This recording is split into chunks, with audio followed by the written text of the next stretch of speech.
నీ ద్వారా తన సౌందర్యాన్ని, తన మహిమను, తన ప్రకాశాన్ని ప్రపంచంలో ఉన్న జనాలకు తెలిసే విధంగా దేవుడు చేస్తాడు.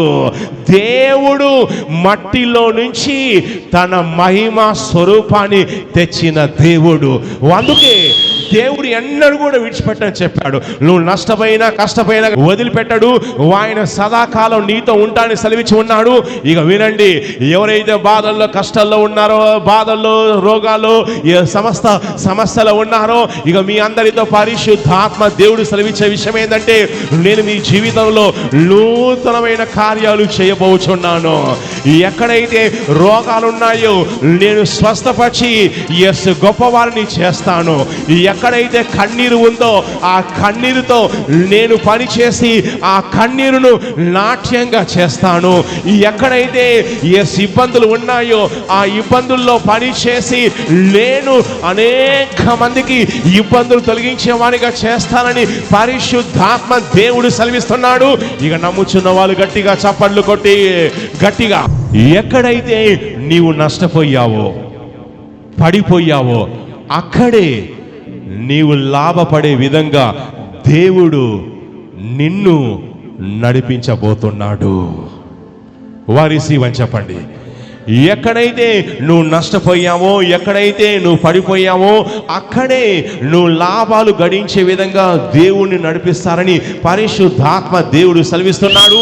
నమ్ముచున్న వాళ్ళు గట్టిగా చెప్పండి, వారిసివని. నువ్వు కొన్ని చోట్ల నష్టపోయావు, కొన్ని చోట్ల పడిపోయావు. నీ ఆత్మీయ జీవితంలో పాపాలు చేసి పడిపోయావు.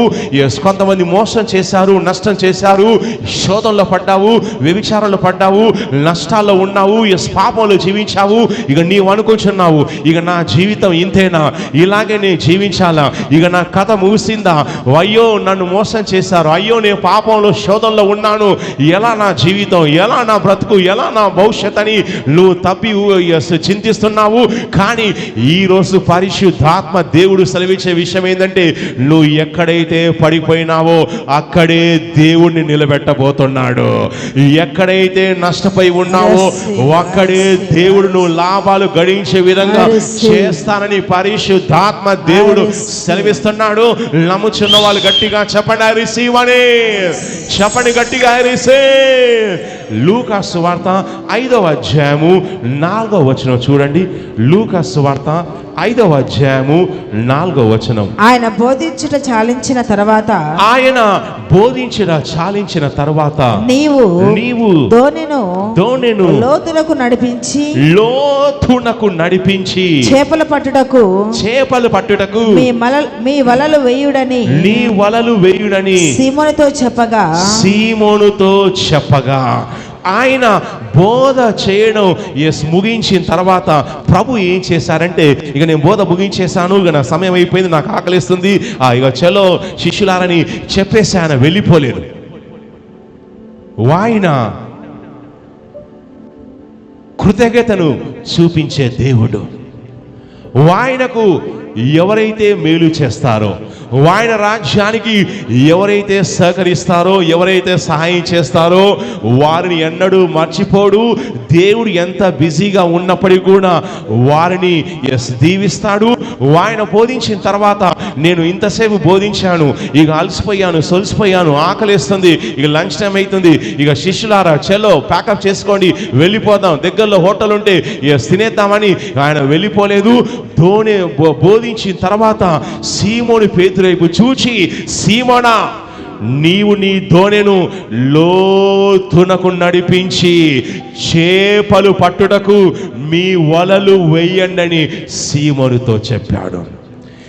ఏ గలిలయ సముద్రంలో అయితే ఈ రాత్రంతా ప్రయాసపడి సీమోను ఏమీ సాధించకుండా ఖాళీ పడవతో వచ్చి ఉన్నాడో, అదే గలిలయ సముద్రంలో మళ్ళీ చేపలు పడడానికి వల వేయమని ప్రభు సెలవిస్తున్నాడు.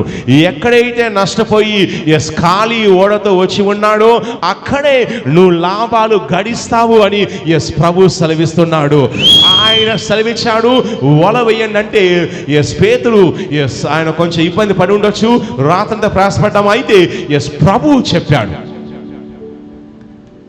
ప్రభు చెప్పింది మనం విన్నప్పుడు ఏమైతుందంటే, ఎక్కడైతే నువ్వు నష్టాలు చూసావో, ఎక్కడైతే మోసపోయావో, ఎక్కడైతే జనాల్ని మోసం చేశారో అదే స్థలంలో నువ్వు లక్షలు కోట్లు సంపాదించే విధంగా దేవుడు నిన్ను చేస్తాడు. ఎక్కడైతే నువ్వు శోధనలో పడిపోయి కొట్టుమిట్టాడుతూ దేవుడిని విస్మరించావు, సంఘానికి రావడం మానేశావు, ప్రార్థన చేయడం లేదు, శోధనలో ఉన్నావు, పాపంలో జీవిస్తున్నావు, ప్రభు నుంచి దూరంగా వెళ్ళిపోయి ఉన్నావు, ఎక్కడైతే ఆత్మీయంగా పడిపోయి ఉన్నావో అక్కడే మళ్ళీ ఆత్మీయ సూర్యునిగా వీరునిగా లేచే విధంగా దేవుడు కార్యం చేస్తాడు. ఎక్కడైతే ఇక నీ జీవితం మూసిపోయింది, ఇక నేను ఇక్కడ వ్యాపారం చేయలేను, సీమోన్ అనుకున్నాడు, ఇక నేను వ్యాపారం చేయలేను, ఇక బహుశా నా వ్యాపారం మూసేసేయాలి, లేదంటే ఇడ్లీ సాంబారో ఇక చట్నీయో బఠానీయో ఏదో అమ్ముకొని జీవించాలి, ఇక చేపలు దొరకడం లేదు, ఇక మన ఎక్స్పీరియన్స్ ఉంది అయినా కానీ ఇక చేయడం లేదని ఇక సీమోను పేతురు పెట్టాబేడ సర్దుకొని మూసేసుకునే సమయంలో ప్రభు రంగ ప్రవేశం చేశాడు.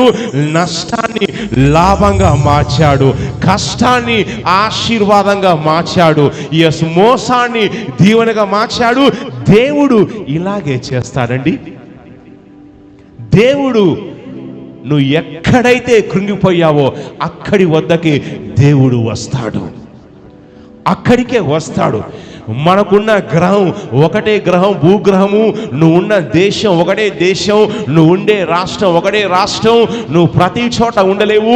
ఏ చోటైతే నువ్వు అవమానం పొందావో, ఏ చోటైతే డబ్బులు కోల్పోయావో, ఏ చోటైతే చీపో అని వేరే వాళ్ళతో తిట్టించుకున్నావో, ఏ చోటైతే నువ్వు ఉద్యోగం కోసం ఎగ్జామ్స్ రాసి ఎన్ని ప్రయత్నాలు చేసినా కానీ ఎగ్జామ్స్లో సక్సెస్ కాకుండా నిరుత్సాహంలో ఉన్నావో, వినండి, నువ్వు నమ్మినట్లయితే ఈ దేవుడు అక్కడే ఆయన నిన్ను భారీ స్థాయిలో నిలబెడతాడు. నువ్వు పడిపోయే సమయంలో ఆయన నీ వద్దకు వస్తాడు, పడిపోయే చోట నిలబెడతాడు. నువ్వు చనిపోయే సమయంలో ఆయన వస్తాడు, చావాల్సిన చోట నిన్ను బ్రతికిస్తాడు. అలాగే వేల మందిని బ్రతికించే విధంగా దేవుడు నిన్ను చేస్తాడు. ఎక్కడైతే ఇక నా జీవితం మూసిపోయింది, ఇక నా వల్ల కాదు అని నువ్వు పెట్టబేడ సర్దుకొని పారిపోయే ప్రయత్నం చేస్తున్నావో, ఇక అదే స్థలంలో దేవుడు నీ జెండాను పాతుతాడు, అదే స్థలంలో నువ్వు నిలబడే విధంగా చేస్తాడు. అదే జనాల మధ్య నిన్ను నిలబెట్టి తన ద్వారా దేవుడు మహిమను తెచ్చుకుంటాడు. దేవుడు ఫెయిల్ అయిన వాళ్ళతో పనిచేస్తాడు. మీరు ఆ విషయం తెలుసుకోవాలి. మనం స్కూల్ సిస్టంలో ఏంటంటే నువ్వు ఫెయిల్ కావద్దు, ఎప్పుడు ఫస్ట్ క్లాస్ రావాలి, టాప్ ప్లేస్లో ఉండాలి, స్కూల్ ఫస్ట్ రావాలి, లేదంటే అది ఇది చేస్తామని పేరెంట్స్ ఎంతో పిల్లల మీద ఒత్తిడి పెట్టి వాళ్ళను భయం ప్రాంతం గురి చేస్తూ ఉంటారు. మనం ఎప్పుడు సక్సెస్లో ఉండాలని పిల్లల మీద ఒత్తిడి చేస్తాము.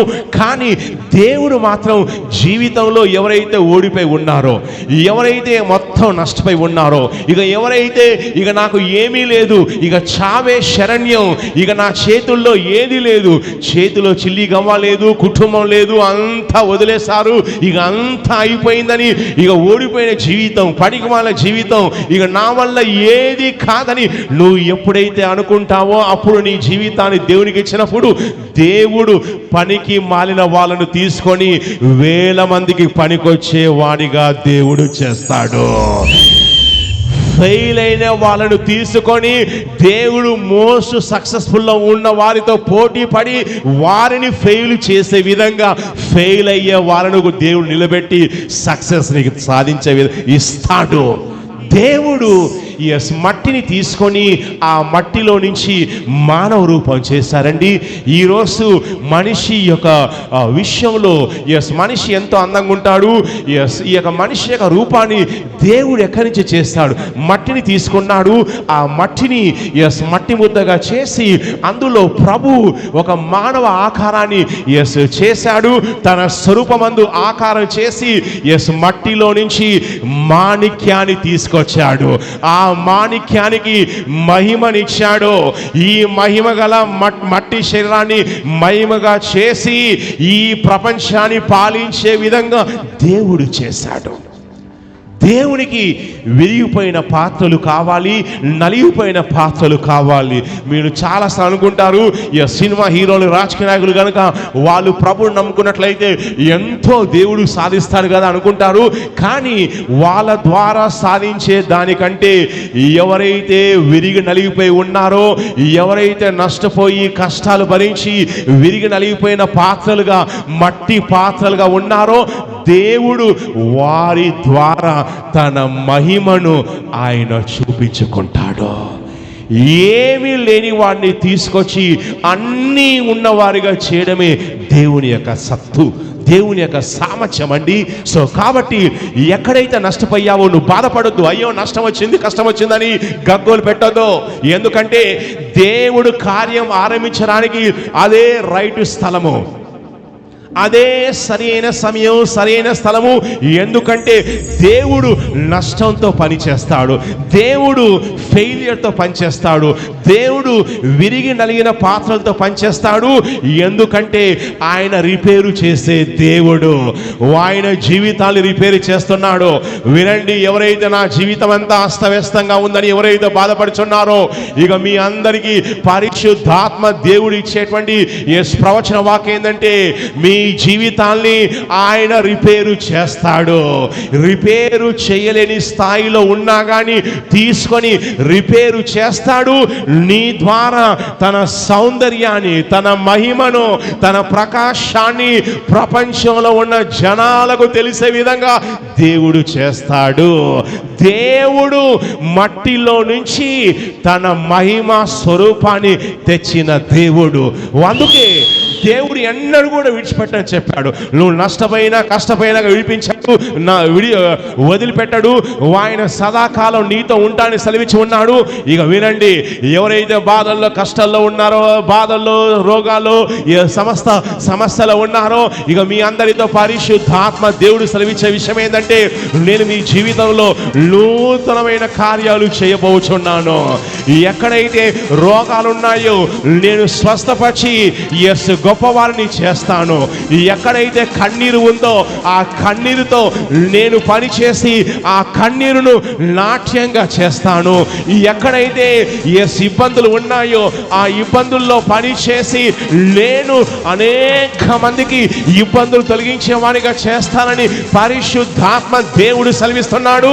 ఇక నమ్ముచున్న వాళ్ళు గట్టిగా చప్పట్లు కొట్టి, గట్టిగా చప్పళ్ళు కొట్టి, మీరు చప్పళ్ళు కొడుచుండగా ఈ అభిషేకం భారీ స్థాయిలో దిగొస్తుంది. మీరు చప్పళ్ళు కొడుతుండగా ఇక మీ చుట్టూ పనిచేసే శాపాలు ఉన్నా, ఏ సమస్యలు ఉన్నా, ఏమున్నా కానీ యేసుక్రీస్తు నామంలో చప్పళ్ళు కొడుచుండగా పరిశుద్ధాత్మ దేవుడు విరగొట్టుచున్నాడు. ఇది నీ రోజు అని సెలవిస్తున్నాడు, ఇది నీ కాలమని సెలవిస్తున్నాడు. నిన్ను లాభాలు పండించే విధంగా చేసే కాలము, నిన్ను హెచ్చించే కాలము, నిన్ను ఆశీర్వదించి నీ ద్వారా నా మహిమను చూపించే కాలమని పరిశుద్ధాత్మ దేవుడు సెలవిస్తున్నాడు. నమ్ముచున్న వాళ్ళు గట్టిగా చప్పళ్ళు కొట్టి చెప్పండి, హల్లెలూయా, హల్లెలూయా, సే హల్లెలూయా.